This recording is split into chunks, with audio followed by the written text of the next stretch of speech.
नमस्कार, मी अनिल जाधव. तुम्ही बघताय आपला ॲग्रोवन. मक्याचा प्लांटचा भाव देशातल्या बहुतांश भागांमध्ये आता 2,500 रुपयांच्या दरम्यान पोहोचला आहे. बाजार समित्यांमध्ये साहजिकच यापेक्षा कमी भाव आहेत, तरी देखील मक्याला एक मजबूत आधार मिळताना बाजारात दिसून येतोय. मग नेमकं मक्याचे बाजारभाव सध्या का सुधारत आहेत? कोणकोणत्या घटकांचा सध्या मक्याच्या बाजाराला आधार मिळतोय? भविष्यामध्ये मक्याच्या बाजारात काय घडामोडी घडू शकतात याचा आढावा आता आपण व्हिडिओतून घेण्याचा प्रयत्न करणार आहोत. सुरुवातीला आपण नेहमीप्रमाणे बाजारामध्ये सध्या मक्याला काय भाव मिळतो ते समजून घेऊयात. आता सुरुवातीला सांगितल्याप्रमाणे प्लांटचे भाव देशातल्या बहुतांश भागांमध्ये 2,500 रुपयांच्या दरम्यान पोहोचले. 2,400 ते 2,500 रुपयांच्या दरम्यान बहुतांश ठिकाणी प्लांट या दरानं खरेदी करतायत. मग बाजार समित्यांमध्ये मक्याला काय भाव मिळतोय? तर बाजार समित्यांमध्ये देखील आता मक्याचा सरासरी बाजारभाव आपल्याला 2,200 ते 2,300 रुपयांच्या दरम्यान दिसून येतोय. महाराष्ट्रामध्ये 2,100 रुपयापासून 2,300 रुपयांपर्यंत बाजारभाव मिळताना दिसतोय. साहजिकच आता मका गुणवत्तेप्रमाणे विकला जातोय, म्हणजे गुणवत्तेप्रमाणे मक्याला भाव मिळतोय. सरसकट मका एकाच भावानं विकला जात नाही हे आपल्या सगळ्यांना माहिती आहे. गुणवत्तेप्रमाणे आपल्याला दरामध्ये तफावत दिसून येते. बिहार असेल, उत्तर प्रदेश असेल किंवा दक्षिणेमध्ये असतील, सगळ्या राज्यांमध्ये मक्याचा बाजारभाव आपल्याला आता MSPच्या आसपास पोहोचताना दिसून येतोय. दक्षिणेतल्या राज्यांमध्ये बहुतांश ठिकाणी मक्याला हमीभाव एवढा भाव मिळताना दिसून येतोय. राज्यात सध्या 2,100 ते 2,300 रुपयांना मका विकला जातोय. उत्तर भारतात देखील या दरम्यानच मक्याचे भाव आहेत. सध्या मक्याच्या बाजाराला मजबूत आधार असल्याची चर्चा बाजारामध्ये आहे. मग नेमका हा आधार कुठून आलाय? एक तर खरीपामध्ये सध्या मक्याची लागवड कमी झालेली आहे. आज जो काही अहवाल केंद्रीय कृषी मंत्रालयानं प्रसिद्ध केला त्यानुसार देशातली मक्याची लागवड जवळपास 4% घटलेली आहे. महाराष्ट्रामध्ये देखील हीच परिस्थिती आहे. सगळ्या राज्यांमध्ये जवळपास कमी अधिक तुलनेमध्ये मक्याची लागवड काहीशी कमी झालेली आहे. आता मका लागवडीचा खरीपाचा कालावधी संपलेला आहे. सगळ्यात महत्त्वाचं म्हणजे लागवड घटली त्यापेक्षा देखील महत्त्वाचं आहे की मक्याची लागवड यंदा उशिरा झाली आहे. मक्याची लागवड बिहार, मध्य प्रदेश, महाराष्ट्र तसंच कर्नाटक आणि इतर मका उत्पादक राज्यांमध्ये जवळपास 15 दिवस तर 1 महिना आणि काही ठिकाणी तब्बल 1.5 महिना उशिरा झाल्याचं सांगितलं जात आहे. आता लागवड उशिरा झाल्यामुळं साहजिकच याचा परिणाम उत्पादकतेवर होण्याची दाट शक्यता आहे. त्यातच आता ऑगस्ट आणि सप्टेंबरमध्ये तापमान हे सरासरीपेक्षा अधिक राहण्याची शक्यता आहे. त्यामुळंच मका पिकाविषयी म्हणजे मक्याचं खरीपातलं उत्पादन नेमकं किती होतं याविषयी सध्या चिंता आहे. आता उद्योगांच्या म्हणण्यानुसार मक्याचं उत्पादन म्हणजे सध्या जे काही एक अंदाज व्यक्त केले जातात त्यानुसार मक्याचे उत्पादन खरीपातलं हे 15% कमी राहण्याचे अंदाज सध्या व्यक्त केले जातात. आता हे सुरुवातीचे अंदाज आहेत. जसजसं पिकांची वाढ होत जाईल, पीक काढण्याच्या टप्प्यामध्ये येईल, त्यावेळेस नेमकी उत्पादकता किती येते यानुसार नेमके उत्पादनामधली घट किती आहे हे देखील स्पष्ट व्हायला मदत होईल. परंतु सध्या तरी असं सांगितलं जातं आहे की मक्याचं उत्पादन हे गेल्या खरीपातील अंदाजापेक्षा 10 ते 15% सरासरी 15% कमी राहील असे अंदाज पुढे येत आहेत. आता आपण जर खरीपातलं मक्याचं उत्पादन पाहिलं तर ते जवळपास 270 ते 280 लाख टनांच्या दरम्यान राहिलेलं होतं. यंदा हे उत्पादन 230 ते 240 लाख टनांच्या दरम्यान राहील असे अंदाज उद्योगातून पुढे येत आहेत.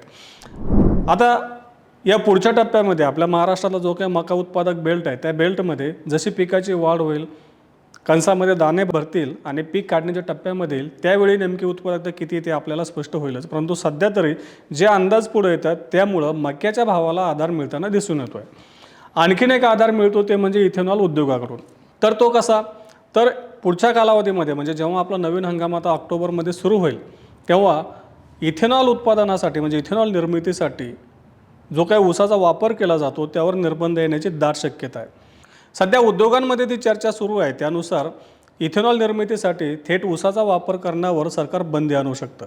म्हणजे एकतर ऊसाच्या रसापासून त्यानंतर जे काही बी हेवी मोलॅसिस आहे त्यापासून इथेनॉल निर्मिती यंदा बंद होऊ शकते अशी चर्चा सध्या बाजारामध्ये सुरू आहे. सरकारच्या पातळीवर देखील काही अधिकाऱ्यांनी याला पुष्टी दिली आहे की केंद्र सरकार यंदा इथेनॉल निर्मितीसाठी साखरेचा वापर एकतर निर्बंध घालू शकते किंवा कमी करू शकतं. जास्तीत जास्त सरकार जे सी हेवी मोलॅसिस आहे की ज्यामध्ये शुक्रोजचं प्रमाण कमी असतं त्यापासूनच इथेनॉल निर्मितीला परवानगी देऊ शकतं अशी सध्या चर्चा सुरू आहे. आता जर केंद्र सरकारनं खरंच असा निर्णय घेतला तर साखरेचा वापर इथेनॉलसाठी कमी होईल आणि साहजिकच मका आणि तांदूळ हे 2 पर्याय इथेनॉलसाठी उपलब्ध होतील. आता मग जेव्हा ऊसाचा वापर हा इथेनॉल निर्मितीसाठी कमी होईल किंवा सरकारनं अगदी जसं गृहीत धरलं की बंदीच घातली तर मग ही सगळी इथेनॉलची मागणी मक्याकडे जाईल का? तर त्यावर देखील मर्यादा येतील. आता सुरुवातीला म्हणजे जेव्हा जुलैच्या पहिल्या आठवड्यामध्ये देशातल्या बहुतांश भागांमध्ये पाऊस कमी होता, तेव्हा तांदळाचं उत्पादन नेमकं किती होईल, लागवड किती होईल, त्याविषयी शंका उपस्थित केली जात होती. असं सांगितलं जात होतं की तांदळाचं उत्पादन हे मोठ्या प्रमाणात कमी होऊ शकतं, त्यामुळे केंद्र सरकार इथेनॉल निर्मितीसाठी नेमकं किती तांदूळ देईल याविषयी चिंता व्यक्त केली जात होती किंवा शंका व्यक्त केली जात होती. पण आता सध्याची जी काही परिस्थिती आहे त्यानुसार तांदळाचं उत्पादन काही प्रमाणात जरी कमी झालं तरी सरकारकडं तांदळाचा मोठ्या प्रमाणात स्टॉक आहे. 600 ते 650 लाख टनांच्या दरम्यान सरकारकडे तांदूळ आहे आणि तांदळाचा वापर यंदा इथेनॉलसाठी वाढण्याची शक्यता आहे. आता मका देखील उपलब्ध आहे, परंतु जर मक्याचा भाव हा जर 2600 रुपयाच्या पुढे गेला तर इथेनॉलसाठी मक्याला पडतळ मिळत नाही. म्हणजेच जे काही इथेनॉल प्लांट आहेत तर ते मक्याऐवजी तांदळाला पसंती देतील असं उद्योगांनी सांगितलं आहे. म्हणजेच काय, मक्याचा भाव जोपर्यंत 2600 किंवा त्याच्या आसपास राहील तोपर्यंत मक्याला इथेनॉलसाठी मोठ्या प्रमाणात मागणी मिळेल, म्हणजेच मागणी वाढेल. थोडक्यात काय तर इथेनॉलमुळं मक्याला 2600 रुपयांपर्यंत एक मजबूत आधार राहू शकतो असं उद्योगांचं म्हणणं आहे. मग लगेच मका तिथपर्यंत पोहोचेल का? तर उद्योग आणि जाणकारांनी दिलेल्या माहितीनुसार मक्याच्या बाजारामध्ये आपल्याला टप्प्याटप्प्यानं हालचाली होताना पाहायला दिसतील. एक तर आता सुरुवातीला जो काही अंदाज लावला जात होता की उत्पादन मोठ्या प्रमाणात घट होईल, यंदा एल निनो आहे, बहुतांश भागांमध्ये पाऊस कमी पडेल, परंतु जुलैच्या मध्यानंतर आणि ऑगस्टच्या पहिल्या आठवड्यामध्ये पहिल्या 15 असं म्हणता येईल की देशातल्या अनेक भागांमध्ये पाऊस झाला होता.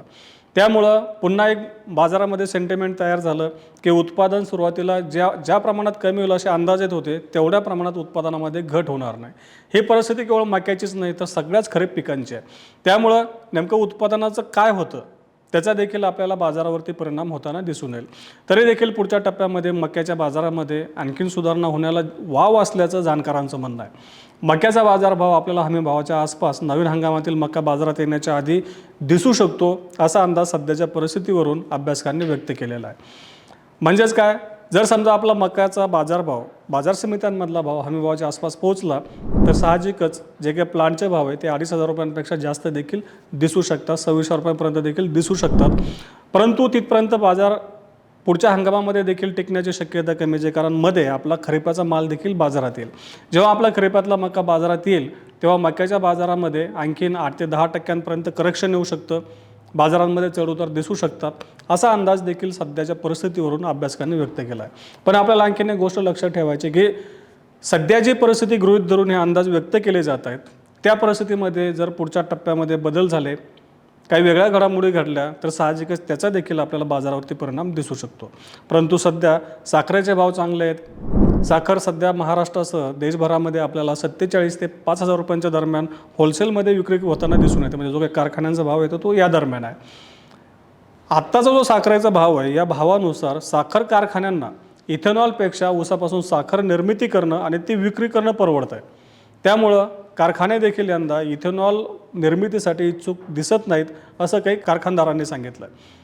ही सगळी बाजारातली बदलती समीकरणं आहेत. या पुढच्या कालावधीमध्ये नेमके समीकरणांमध्ये आणखी काही बदल होतो का, काही नवीन घटक बाजारामध्ये पुन्हा पुढे येतात का की ज्यामुळं मक्याला आणखीन आधार मिळू शकतो किंवा बाजारामध्ये करेक्शन दिसू शकतं, त्यावेळी आपण या सगळ्या घटकांचा आढावा घेतच राहू.